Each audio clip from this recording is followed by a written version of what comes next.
बिस्मिल्लाहिर्रहमानिर्रहीम। अस्सलाम वालेकुम डियर स्टूडेंट्स। इलेक्ट्रोकेमिस्ट्री के साथ आपको एक बार फिर से वेलकम करते हैं।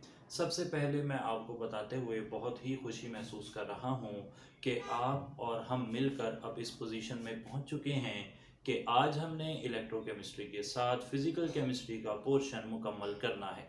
और आप यकीन नहीं मानेंगे, अभी आपको पढ़ाने से ज़रा पहले, बल्कि 1 मिनट पहले, मैंने स्पेसिफ़िकली जानबूझ कर ना वो जो 2015 का पेपर है उसको खोला और उसके एमसीक्यू एक एक करके पढ़े। और मुझे जानकर बहुत ज़्यादा खुशी भी महसूस हुई, आपके साथ भी शेयर करना चाह रहा हूँ कि 51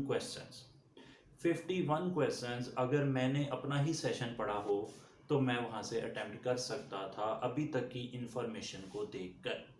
तो कोई एग्जैजरेशन नहीं है, आप भी खोलकर देख लें किताब। 2015 के पेपर में 51 क्वेश्चंस ऐसे थे जो अगर आपने हमारा लेक्चर और उसके बाद किताब थोड़ी सी भी पढ़ी हो तो आप उन्हें हल कर सकते थे। और ये 51 मार्क्स मैं उम्मीद करता हूँ कि आपके गलत नहीं होने चाहिए किसी भी तरीके से। फिर न्यूक्लियर केमिस्ट्री हमने स्पेसिफिकली पढ़नी है, 3 सवाल वहाँ से तकरीबन आ जाते हैं, 54 का मामला हो जाएगा। इसके बाद बायोकेमिस्ट्री से 5-6 सवाल हैं, 60 तक पहुंच जाएंगे। ऑर्गेनिक इनऑर्गेनिक तो फिर है ही। तो बहुत ज़्यादा पोर्शन ऐसा था सवालों का 2015 में। आप 17 में देखेंगे वहाँ भी ऐसा ही होगा जो फिज़िकल केमिस्ट्री में इस हिस्से में से था। तो ये बहुत ही अच्छा हो गया, अल्लाह का ख़ास करम रहा। आपने और हमने हिम्मत नहीं छोड़ी और काफ़ी काम हमारा कवर हो चुका है। आज हम बात कर रहे हैं इलेक्ट्रोकेमिस्ट्री की। देखने में ये चैप्टर लेंथी लगता है लेकिन है नहीं, बहुत ही खूबसूरत चैप्टर है, बहुत ही फ्लुएंट चैप्टर है। ऐसे चैप्टर जो फ्लुएंट होना वो पढ़ाने में भी मज़ा आता है और पढ़ने वाले को भी ना ज़्यादा बोरियत भी नहीं होती, और the things are connected to each other, तो फिर फ्लो में जल्दी जल्दी चैप्टर चला भी जाता है। और क्योंकि बड़ी ऑब्जेक्टिव और स्टैंडर्ड बातें होती हैं विदाउट मैनी एक्सेप्शंस, तो फिर हमें याद करने में ज़्यादा दिक्कत भी पेश नहीं आती। इलेक्ट्रोकेमिस्ट्री को बगैर टाइम ज़ाया किए हम स्टार्ट कर रहे हैं। Electrochemistry deals with the inter conversion of electrical energy into chemical energy. Electrical energy से केमिकल एनर्जी और केमिकल एनर्जी से इलेक्ट्रिकल एनर्जी बनाने की जो साइंस है इसे आप कहते हैं इलेक्ट्रोकेमिस्ट्री। इलेक्ट्रोकेमिस्ट्री में दोनों ही काम किए जा सकते हैं और फिलहाल हम पहले काम को 1 नाम दे रहे हैं और दूसरे काम को 2 नाम दे रहे हैं। और आगे चलते हुए मैं एक 1 लिख लेता हूँ और एक 2 लिख लेता हूँ। अब इन दोनों की डिटेल से हम बात करेंगे। इसमें majority of the portion written in FSC वो कंप्लीट हो जाएगा हमारा, और फिर हम आगे चलेंगे थोड़े एडवांस टॉपिक्स की तरफ जिसमें बीएससी की बातें की जाएंगी। अच्छा, तो 1 जो है जिसमें इलेक्ट्रिकल एनर्जी से केमिकल एनर्जी बन रही है, इस सेल को इलेक्ट्रोलिटिक सेल कहते हैं। इसमें इलेक्ट्रोलाइसिस होती है, जबकि इस केमिकल एनर्जी से इलेक्ट्रिकल एनर्जी बनाने वाले सेल को आप वोल्टेइक सेल कहते हैं। इसे गैल्वानिक सेल भी कहा जाता है।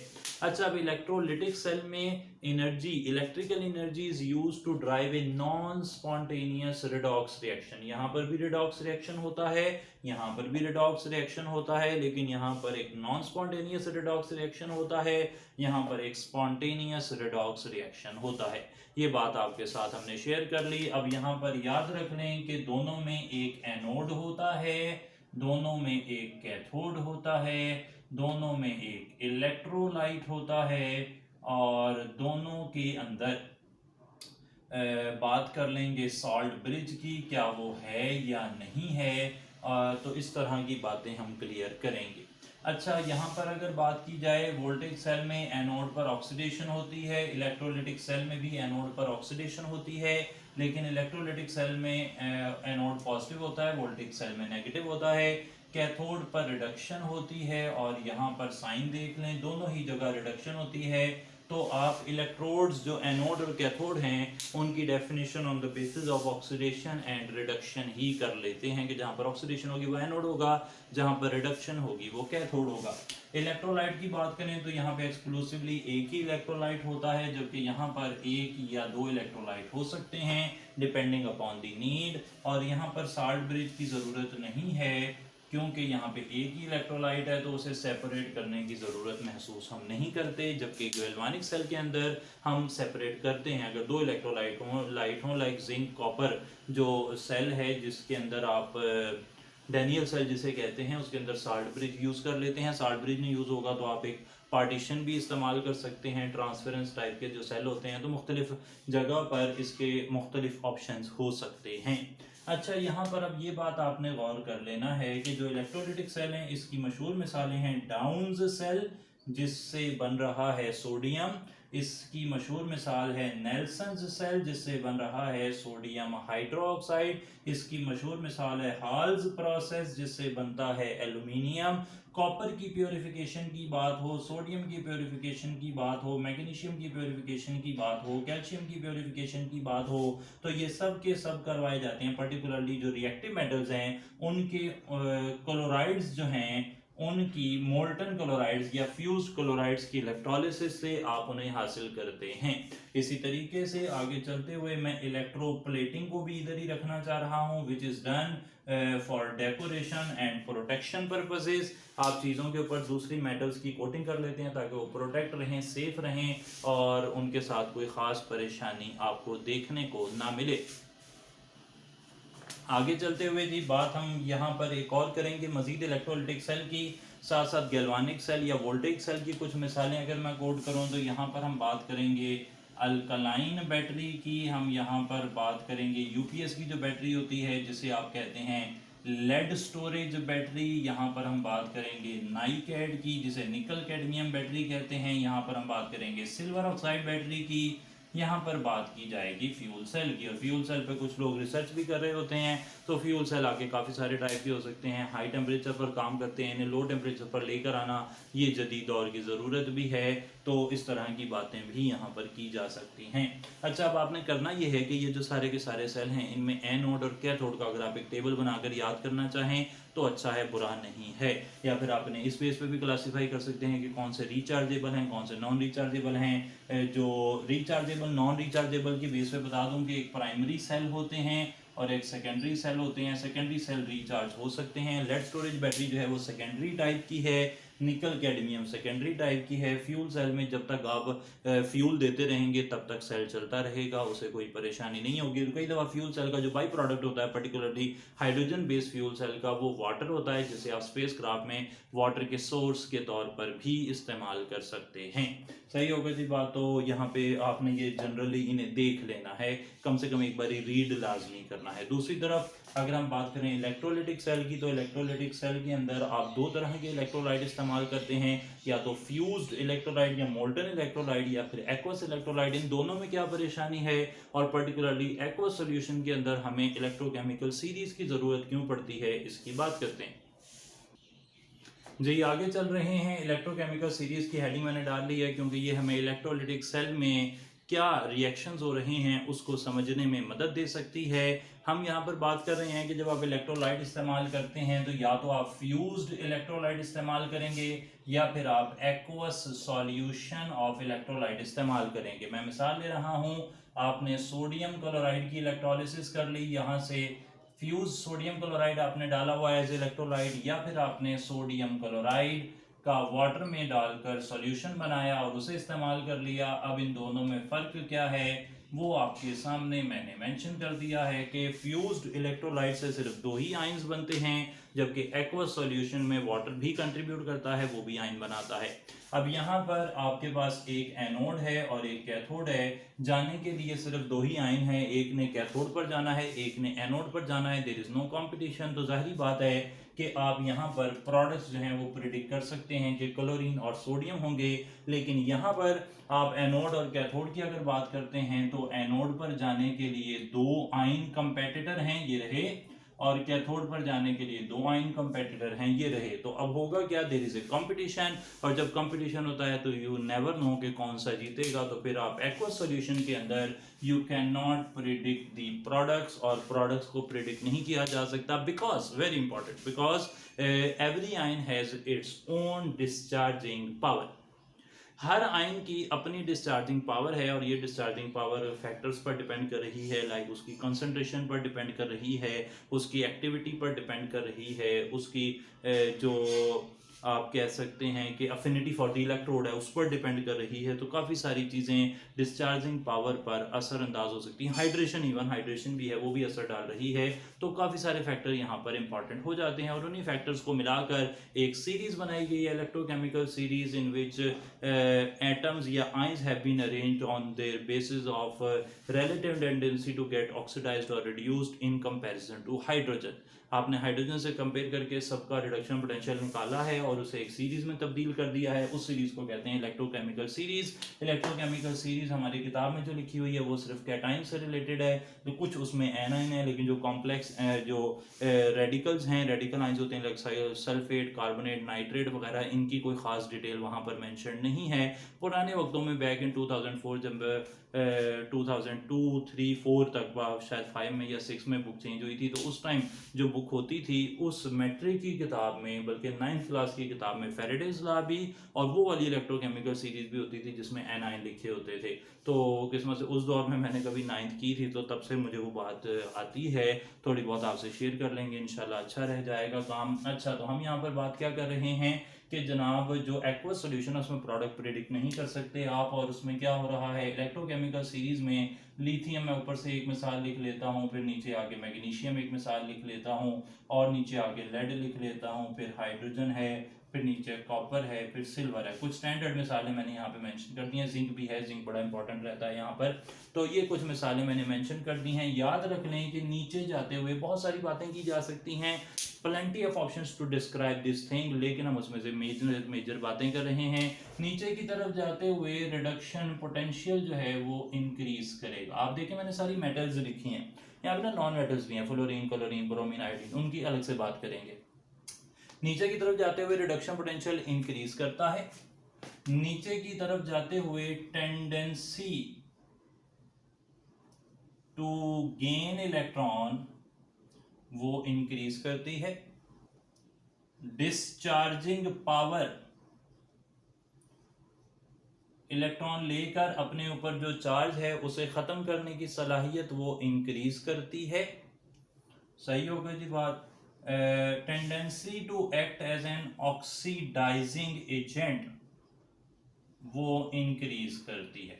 काफ़ी हो जाएंगी इतनी पोजीशन, बातें काफ़ी हैं हमारे लिए। नीचे की तरफ आते हुए जो नीचे वाला एलिमेंट है, मैं मिसाल से समझा दूं, नीचे वाला एलिमेंट चाहेगा कि वो रिड्यूस हो जाए, नीचे वाला एलिमेंट चाहेगा वो इलेक्ट्रॉन ले ले, नीचे वाला एलिमेंट चाहेगा वो डिस्चार्ज हो जाए, नीचे वाला एलिमेंट चाहेगा कि ऊपर वाले का इलेक्ट्रॉन मैं ले लूँ, वो ऑक्सीडाइज हो जाए, जो करना उसने करे, मैं तो रिड्यूस हो जाऊँ। इस बात को समझने के लिए मैं मिसाल ले रहा हूँ जिंक की और कॉपर सल्फेट की। यहाँ पर कॉपर +2 में है जबकि जिंक 0 ऑक्सीडेशन स्टेट में है। अब यहाँ से बनता क्या है, जिंक सल्फेट, जिंक ऑक्सीडाइज हो जाता है, कॉपर रिड्यूस हो जाता है, क्योंकि कॉपर का रिडक्शन पोटेंशियल ज़्यादा था, कॉपर की टेंडेंसी टू गेन इलेक्ट्रॉन ज़्यादा थी, कॉपर की डिस्चार्जिंग पावर ज़्यादा थी, कॉपर की tendency to act as an oxidizing agent ज़्यादा थी।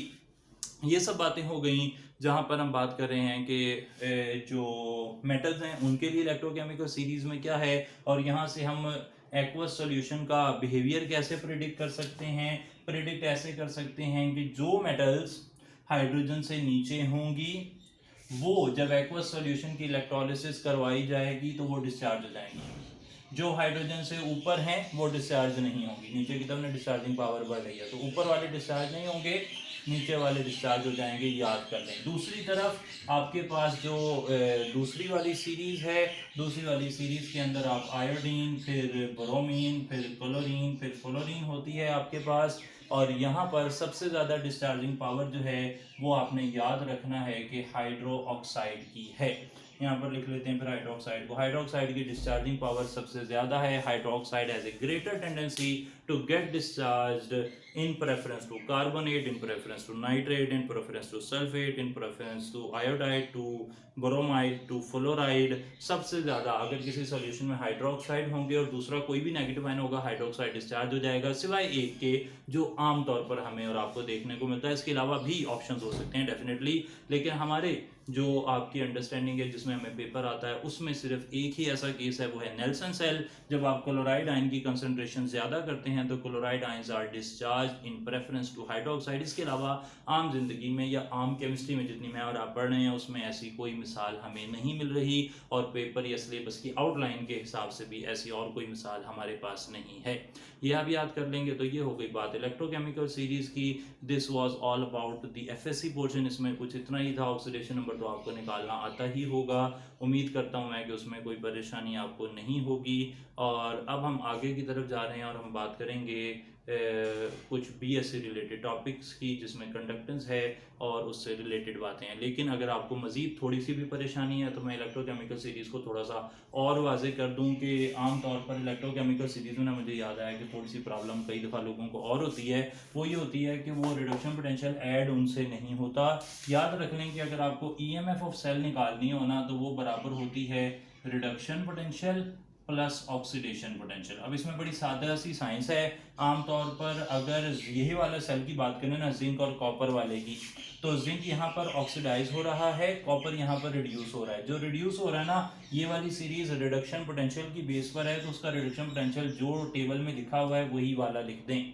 लेकिन जो ऑक्सीडाइज हुआ है उसका साइन इन्वर्स कर दें। यहाँ पे वैल्यू -0.76 लिखी होती है, आप उसे +0.76 करेंगे तो यहाँ से ईएमएफ ऑफ सेल आ जाएगी 1.1 वोल्ट्स। सही हो गई जी बात। यहाँ पे ईएमएफ 1.1 वोल्ट्स आ जाएगी। यहाँ पर एक कमाल की बात मुझे उस वक्त देखने को मिली जब मैं किसी ऑनलाइन प्लेटफॉर्म पर क्वेश्चन आंसर सेशन जो है वो कंडक्ट करवा रहा था, तो वहाँ पर किसी ने मुझे ये जो कंसंट्रेशंस हैं जिंक और कॉपर की वो वेरी कर लें।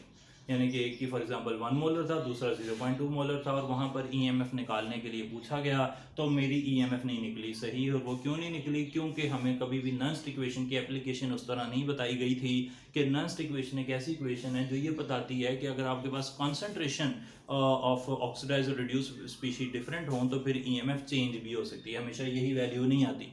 EMF depends upon concentration. सही है जी। तो वो बात नेक्स्ट इक्वेशन में इंशाल्लाह अभी हम देखेंगे भी। बड़ी ज़बरदस्त बात है। ए लेवल में तो कॉमन पढ़ाई जाती है, हमारे लोगों को ज़्यादा वो पढ़ाई नहीं जाती थी।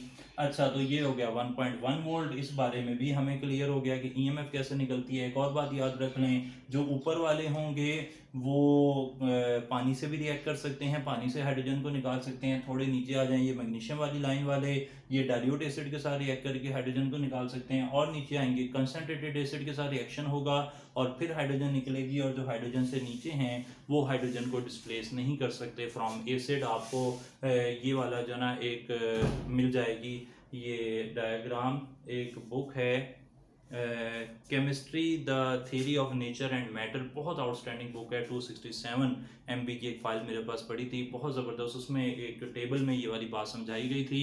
राइटर का नाम मुझे भूल गया है, लेकिन उसके अंदर ये इन्फॉर्मेशन थी कि जो अपर वाले हैं वो किससे रिएक्ट करते हैं, फिर थोड़े लोअर जो हैं वो डाइल्यूट एसिड के साथ, और नीचे वाले कंसनट्रेटेड एसिड के साथ, और हाइड्रोजन से नीचे वाले एसिड के साथ हाइड्रोजन को डिस्प्लेस नहीं कर सकते। क्लियर हो गई जी बात। तो अब हम आगे चल रहे हैं और देखते हैं कुछ मजीद मालूमात with respect to resistance, conductance, specific conductance, equivalent conductance and much more.